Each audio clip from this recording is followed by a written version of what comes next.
We have a lot coming up for you on today's show. First up, it's a year of experimentation for Emma Hayes and the U.S. Women's National Team is over. So I'll be breaking down the U.S. Women's National Team roster for the 2026 SheBelieves Cup. And then we head across the Atlantic to go deeper. We answer the question, is there a crisis at Chelsea, with the one and only Cerys Jones and Megan Feringa as we get to the bottom of all this.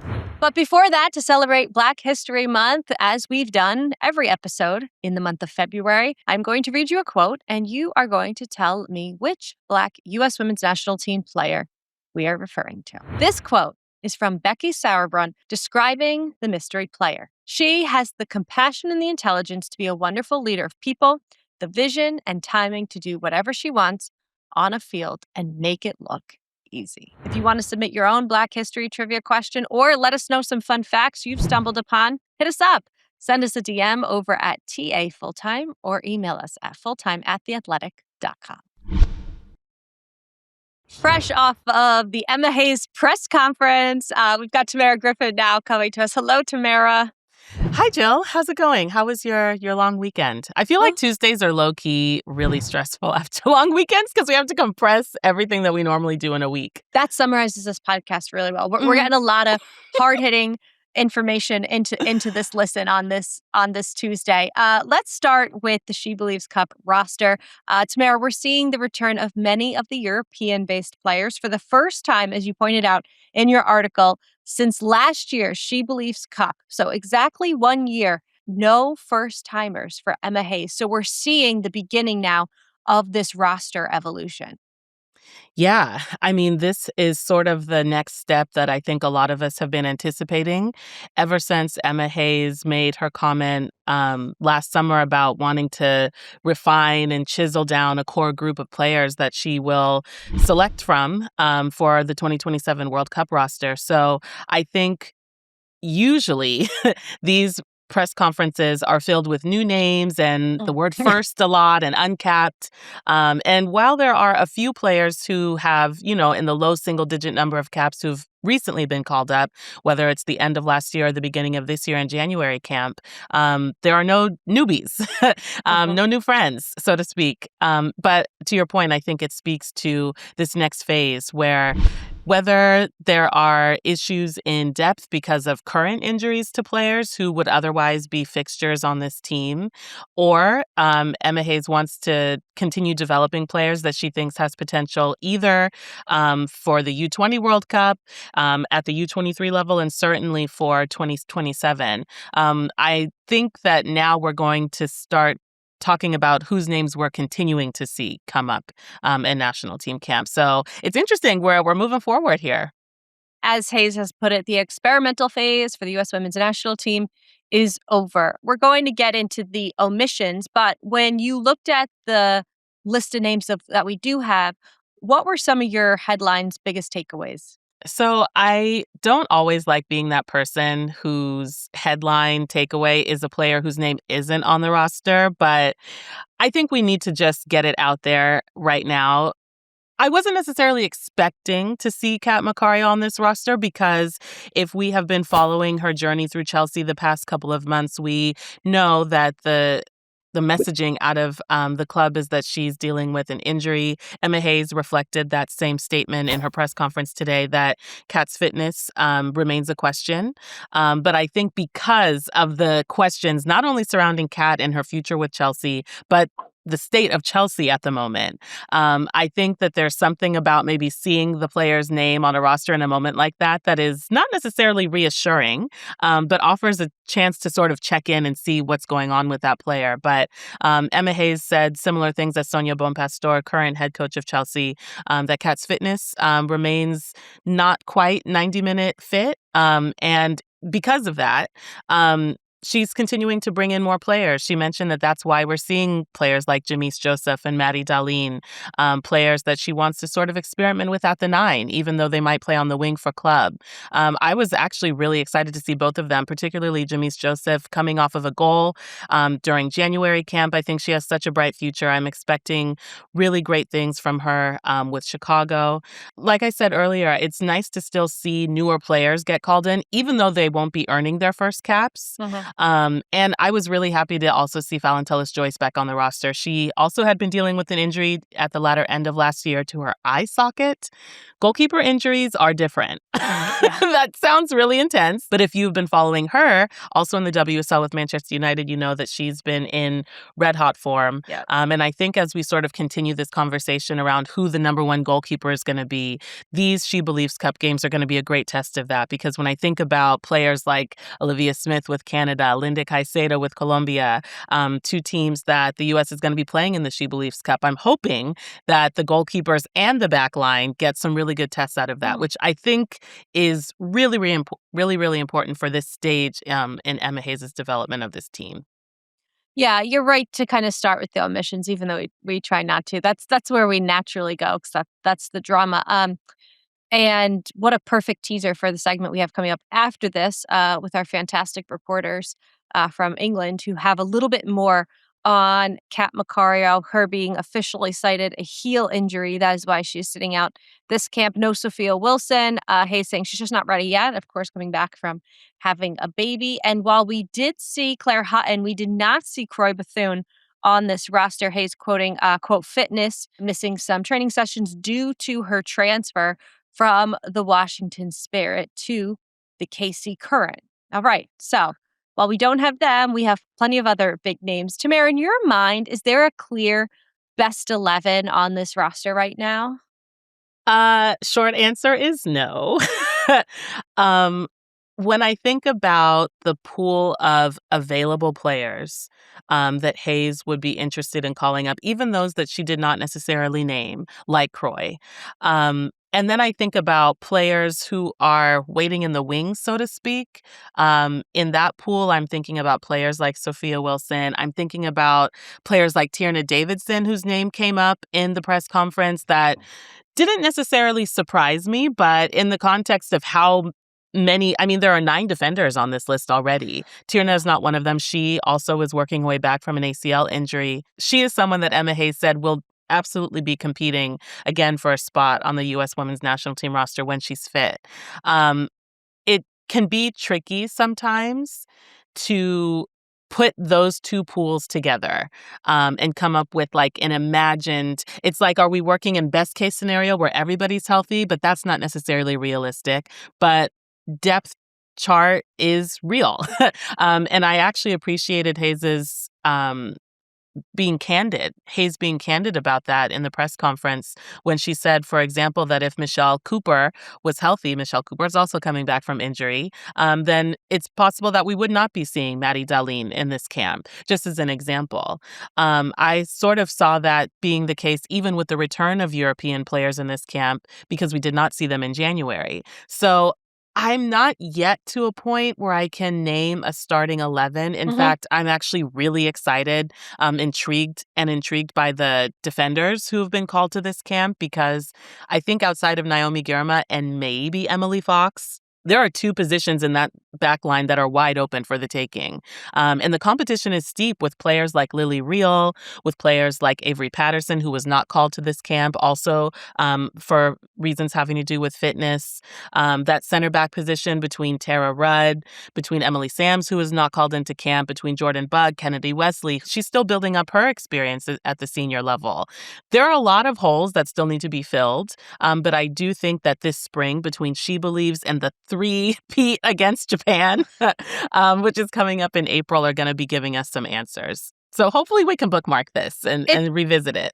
Yeah, when you put it that way, starting with Hayes being like, oh, so-and-so still has a shot. She's just not available. It's nice that you get the sense she's being very transparent, not only with her players, but with the fans, while also not playing the mind games that sometimes you feel like you get when you are dealing with national team managers. All right, well, so while we try to figure out the best 11, we'll see what Emma Hayes thinks her best 11 is when the U.S. plays their first match of the SheBelieves Cup. That is against Argentina on March 1st. Then the U.S. will play Canada on March 4th. And then they have Colombia with the final game that Saturday on March 7th. All right, Tamerra, before we say goodbye, a perfect segue into our next conversation is about Chelsea. Like I mentioned, it's kind of incredible that you got the chance just to talk to Emma Hayes about former general manager Paul Green, a guy she worked alongside, hand in hand with, for over a decade at Chelsea. What did you ask her? Yeah. Honestly, I tried to keep the question as open as possible, knowing that as the current U.S. Women's National Team head coach, who still is keeping in contact with Chelsea, if only because there are so many U.S. Women's National Team players who play for the club, that she was not going to delve into the details of the Sure. what some might call turmoil, tension, turbulence, Crisis. crisis at Chelsea. But given the history, as you mentioned, that she has with Paul Green, I just asked her to reflect on his impact with the club. And even before I sort of finished the question, I could see we did this on Zoom, but Emma Hayes, her body language sort of was like effusive. So I knew that praise was coming.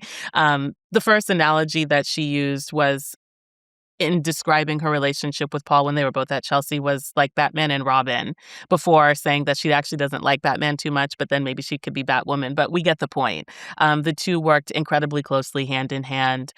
She said that his work ethic and work rate was, quote, unrivaled in terms of his dedication to the club, and his willingness to do whatever it took to build what they ended up building. She talked about how easy it is to look at the accolades and the accomplishments that Chelsea had when the two of them were working together from the outside, and not necessarily write it off, but maybe take it for granted a bit. But she sort of reiterated just how much went into that and how integral Paul Green was to the success of the club. She was, I mean, I felt that she almost could have kept going if we weren't already at the end of the press conference. She had no shortage of positive words about him and said that wherever he decides to go next, will be whoever receives him will be incredibly fortunate to do so. But it was clear that everything that the two accomplished when they were working at Chelsea was very much still felt and present in her mind when I asked her about him. And I have to imagine the sort of challenge, I think, of staying in touch with the club that you've just left, if even in as a requirement for your current job, because players like Naomi, Kat, Alyssa, are still playing for Chelsea. So it was an interesting overlap that felt both very relevant in terms of the U.S. Women's National Team, because there are players now who are playing for a club that have just lost a very important general manager, but also in terms of Hayes' specific journey through women's football. Very interesting. Okay. The saga lives on, and we have more on that coming up in just a moment. Tamerra, thank you so much. And now it is my absolute pleasure to be bringing in the Athletics' Megan Feringa and Cerys Jones to join this discussion, which is Chelsea Women's Football Club in crisis? We're going to start here, really zoom out before we zoom in on is there a problem at Chelsea or not? For our listeners that may or may not be aware, Megan, who is Paul Green? Yeah, so Paul Green is sort of the central focus of the crisis at the moment. For those who aren't aware, Paul Green is sort of the mastermind, or one of the key masterminds behind Chelsea women's success. There is no Chelsea women without Paul Green, effectively. And he's never really gotten the flowers he probably deserves. Emma Hayes is rightfully sort of the very public-facing figure of Chelsea women, and has been since she's left for the U.S. Women's National Team. But Paul Green has been there by her side since around 2012, 2013, and he has been absolutely integral to building Chelsea into what they are, or to what they were, as we're going to kind of discuss. But Paul Green was sort of the man kind of behind Emma Hayes. He was the one that was ensuring that recruitment was going well. He was the one that was constantly succession planning. And Emma Hayes was always sort of described as this very charismatic, I mean, she is. She's just a charismatic figure. She's very good at kind of inviting people in, bringing them into the Chelsea project, wanting them to get involved. And then Paul Green was kind of maybe a more blunt, more candid kind of driving force behind her. Karen Carney, our columnist for The Athletic, wrote a really, really good piece about how Emma Hayes wooed her, and then Paul Green straight up said, if you don't think you're going to play, don't bother coming. You know, like, if you're not going to be okay with possibly sitting on the bench, don't bother coming. And that worked for Chelsea, because you needed that kind of ruthlessness in a winning squad. And now it's sort of 2 years after Emma Hayes has left, Paul Green has left Chelsea. and quite a sudden flourish from the club, and it has not gone down as well as I think the club might have hoped it would. So it's been a week since their general manager, Paul Green, has exited after 13 years. And I read a quote from Sonia Bonpastor saying that she wanted to keep this exit confidential and private. Uh, but that's not what we're here for, are we? So who can walk us through best kind of the steps since then and the steps in this reporting? Yeah, so we heard about the news that Paul Green was leaving last Monday evening. And from there, we spent a very manic kind of 24 hours or so pulling this report together with our colleague Charlotte, who we should mention as well, who is off covering the Winter Olympics, but still played a huge part in this. And so effectively kind of we dived into what had led to his exit and how the squad had reacted. The two, I think, key ways to summarize what had led to the exit was a sentiment we kept coming back to when we were speaking to sources around the team, was that there was a sense that Chelsea were trying to fix something that wasn't broken in terms of their hierarchy and the way it worked. So as Megan's just mentioned, Paul Green was like a really central figure in kind of recruitment and in building Chelsea's squad. There was a sense that other people in the club were starting to try and get involved in that. There were layers of bureaucracy that were being kind of added above and around him that people felt were not helpful. And then eventually kind of all this behind the scenes has culminated in his exit, which was received with a lot of surprise from the players, a lot of upset in some cases. These are a lot of players who Green kind of brought into the team and played a really key role in bringing to Chelsea. Some of them have been there for many, many years alongside him. And I think there was a real kind of strength of feeling among the squad about what had happened. So that's the very kind of summarized version of a lot of what we found. So, Megan, the question naturally now is midway through a season, you get rid of your longtime general manager. Who is leading Chelsea's front office and making these decisions? What should the fans know? Yeah, so this is a really good question because this was pretty much the one that kind of drove Paul Green away, right? Is like, who's actually in charge of this beast? And, a couple years ago, Chelsea sold their women's team to themselves. But the sort of premise, outside of maybe the obvious strategy of getting around some PSR rules, was that Chelsea women would be run as a separate entity, their own entity, and they'd be sort of like they wouldn't have any, what's the word? I don't want to say meddling, but any sort of influence from the men's side. That hasn't necessarily been the case. Chelsea have two co-sporting directors, Paul Winstanley and Lawrence Stewart. And those two names, particularly Paul Winstanley, his name came up quite a lot when we were doing our research in terms of how the influence from that side was kind of messing with how Paul Green liked to operate. So I think it's worth mentioning, as early as last fall, Chelsea were very quietly recruiting for a women's football sporting director. And now they had told Paul Green and some of the other people at Chelsea that this person would sit alongside Paul Green. But effectively, a lot of people around the club felt, well, no, they'd end up sitting above Paul Green. And the question was, why would you want to do this? Yeah. From Chelsea's point of view, they felt that when Emma Hayes had left, she was such a central figure and such a key figure. A lot of the operations of Chelsea women sort of revolved around her. When she left, they wanted to move more into a head coach operational model. So Sonia Bonpastor wouldn't be so in charge of a lot of the things that Emma Hayes was in charge of. And their thought process was there was a gap in the leadership and they needed someone else sort of alongside Paul Green. The problem is that Paul Green has run this thing really, really well. Like Cerys had said, why fix something that's not broken? And again, like that was the recurring sentiment we continued to get from people. And when you would speak to other clubs who had dealt with Chelsea historically, the process of recruiting or working on a transfer or working on a loan, very simple. You went to Paul Green either said yes or no. There might have been a week or two of conversation and it was done. Over the last two, three, four transfer windows, that has not been the case. Things have gone on for weeks at a time.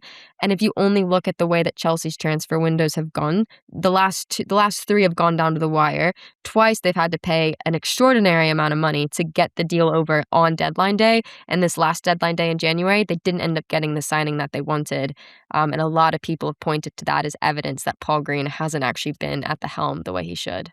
And I think it's really important to reflect on kind of how Chelsea's recruitment is functioning, because they're at a stage where their squad probably needs a bit of a refresh. Like if we look at sort of senior players like Sam Kerr, like Millie Bright, a lot of players are going to be out of contract this summer. Some of them, based on their age, may well not kind of get new deals with the club. And so that raises the question of like, where is this next generation of players coming from? And you can praise some of the recruitment that Chelsea have done. I mean, over the summer, bringing in Alyssa Thompson, Ellie Carpenter have been two really important signings. But there needs to be a balance there of seniority. Thompson is a player of incredible quality, but not with tons of experience or any experience with the WSL, certainly. So there is a question there of kind of like, and I spend a lot of time covering the men's side, and something that often gets asked, because the ownership's model is very focused on recruiting young players with a lot of talent. And the question is often asked of kind of, how do you balance out the experience there? Obviously, if you can balance that kind of youthful quality and potential with the experience correctly, then that's a recipe for a really successful team. Whereas if you get that balance wrong, it can be really tricky to manage. So if I'm reading between the lines here, it's going to be tough at any club, at any team, for a general manager who has existed by themselves, lone in the role for a decade plus, to now be coexisting alongside a sporting director. Not every team has a sporting director and a general manager. Some do, and some don't. And then you hear comments like what Bon Pastor said of, we'd like to keep this confidential and quiet. So to me, that doesn't scream, this is just our restructuring and we want to build our club this way. So when you zoom all the way in on your reporting, what is the general consensus into who wanted this change? We've found that this is definitely not something that Paul Green would have wanted. This isn't. But then at the same time, the direction of the club isn't what he would have wanted as well. Mm. And two, Paul Green isn't alone in that.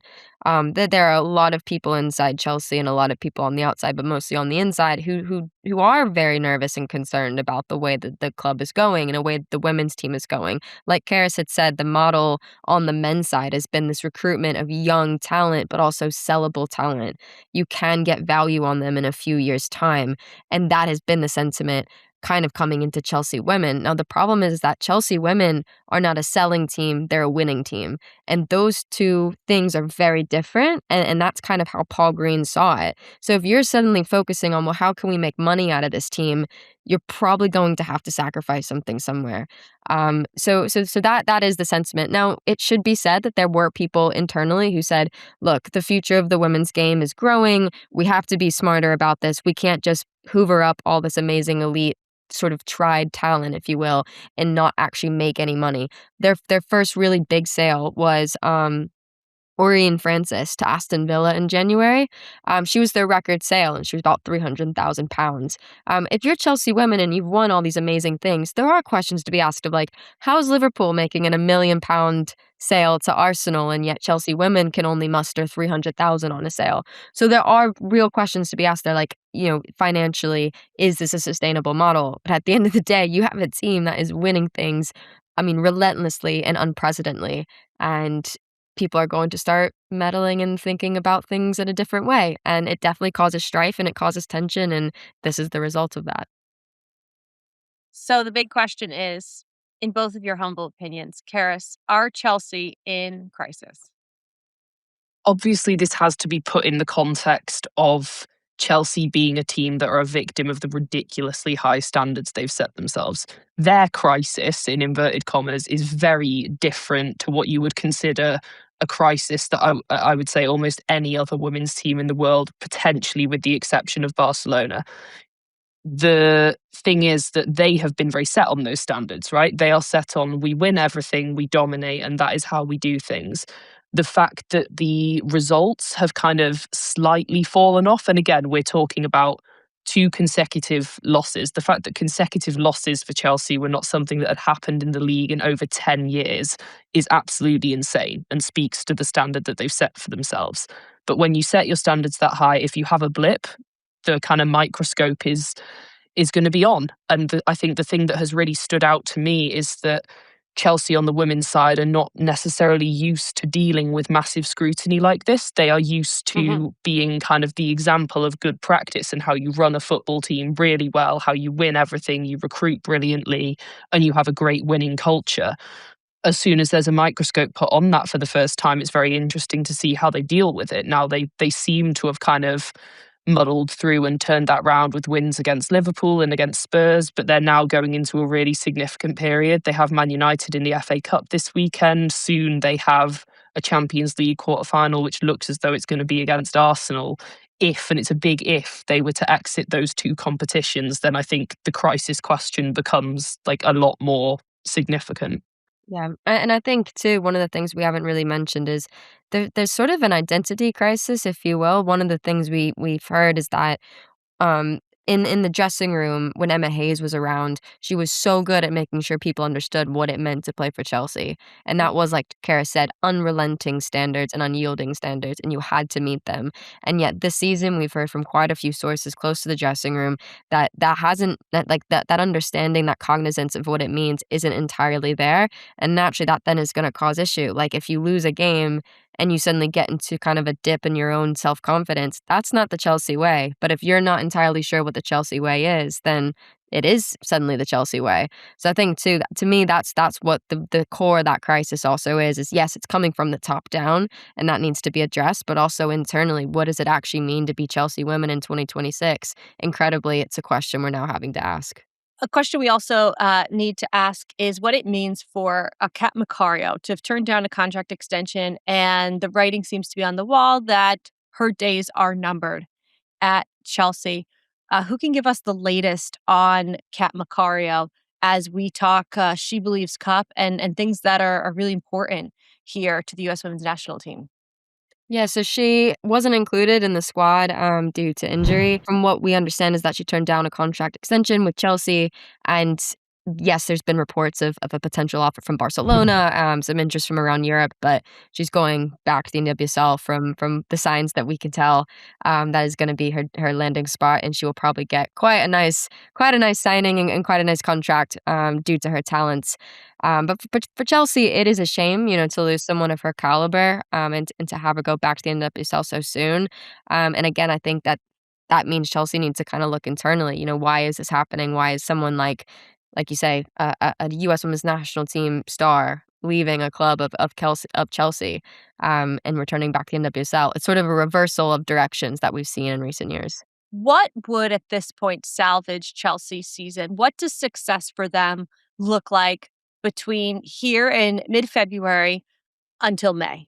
It's a really good question. I don't think that many of us had considered that Chelsea would be effectively, not mathematically, but effectively out of the title race by this point of the season, right? That is fairly unprecedented.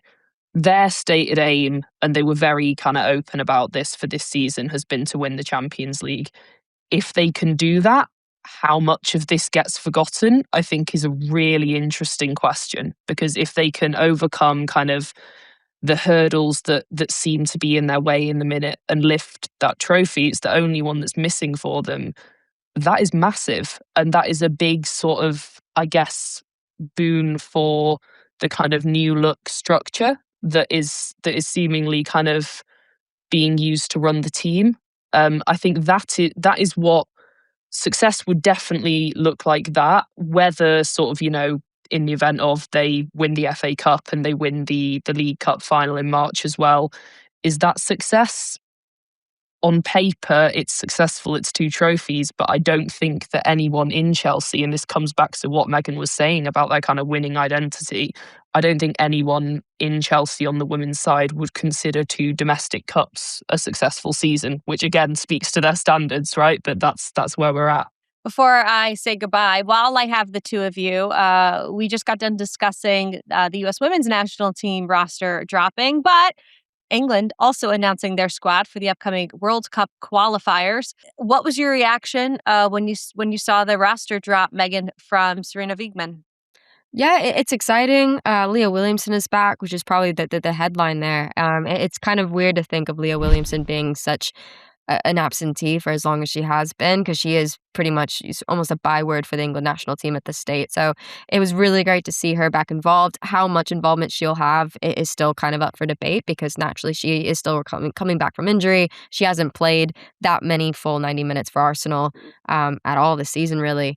But also, too, the inclusion of Poppy Pattinson. So that's a really young English player. She's now made her way into the first team. And there was a lot of conversation last year around Sarina Wiegman's maybe lack of sort of squad building and bringing in the young talent in order to look to the future. And you can tell she's doing that now, especially in players like Poppy Pattinson or Freya Godfrey, who's having such an amazing season with London City. So I think for me, those are kind of the two main headlines. Yeah, I think it's what Megan's just said. Like, sort of, you can look at this squad and see the amount of success. Like, I think 10, Ella Toon is the only one missing out of the starting 11 from the Euros final. So you can just see from that, like, the amount of experience of success at major tournaments that they have there. I think the question for me has been that succession plan. Like, what happens when these players drop out? They have some depth, but not of experience, but not a huge amount. So this is kind of the year where you need to start really bedding in those young players, getting them used to senior minutes, senior responsibility. We saw that a little in the last international window with like Maya Letitia getting trusted with more minutes and that sort of thing. Laura Blinkilde-Brown has also taken on like a much more important role for Man City. She's been like on the periphery of the England squad for quite a while. So I'll be really interested to see whether she gets brought in a bit more to feature this international window. I think that's the key question mark at the moment. We know that England's experienced players and of course their manager have that like winning mentality and that winning spirit. It's the question of kind of like, where is the depth behind that? Do they have enough depth to kind of succeed these players into the next World Cup? We know that people like Lucy Bronze will keep playing for literally as long as they physically can, but that's not going to be forever, right? So you have to start looking at the next kind of generation of players coming through, and that's what I'd really like to see Wiegman kind of use this window as an opportunity to do. I was going to say Lucy Bronze is going to use that as an excuse to go like, I don't know, freeze her bones or something, and then just go and turn herself into a cyborg. Yeah, she's not going anywhere. Yeah, it's quite the interesting parallel when you think about the fact that we just discussed that Emma Hayes' 1 year plus experimental plan with the U.S. women has seemingly finally coming to a close this window. All right, you two, thank you for your incredible reporting, your insights, breaking it all down for us. We really appreciate it, and we can't wait to have you back. A big thanks again to Cerys and Megan. Be sure to follow all of their reporting as more and more unfolds across the pond over at The Athletic. Before we get out of here for our Black History Month trivia question of the day, we asked, who is Becky Sauerbrunn talking about when she said she has the compassion and intelligence to be a wonderful leader of people, the vision and timing to do whatever she wants on a field and make it look easy? The answer is Naomi Girma, who, as an additional fun fact, says she is also the first player of Ethiopian descent to play for the U.S. Women's National Team. Thanks so much, as always, for hanging out with myself and Tamerra Griffin here on Full Time. As always, we'd love to hear from you, so shoot us an email at fulltime@theathletic.com or a DM on our social channels, TikTok or Instagram. You can find us at TA Fulltime. Did you know that The Athletic has partnered with Yahoo Sports to provide free, best-in-class coverage of women's sports? That's right. Go check out the Women's Sports Hub at sports.yahoo.com/women-sports. That does it for our show today. Thank you so very much for listening to us on this action-packed Tuesday. I'm Jillian Sakovits. And a very special thanks to our podcast producer, Theo Lloyd Hughes, our video producer, Leah Griffin, and our executive producer, Emily Olson. Thanks again, and we'll see you later this week.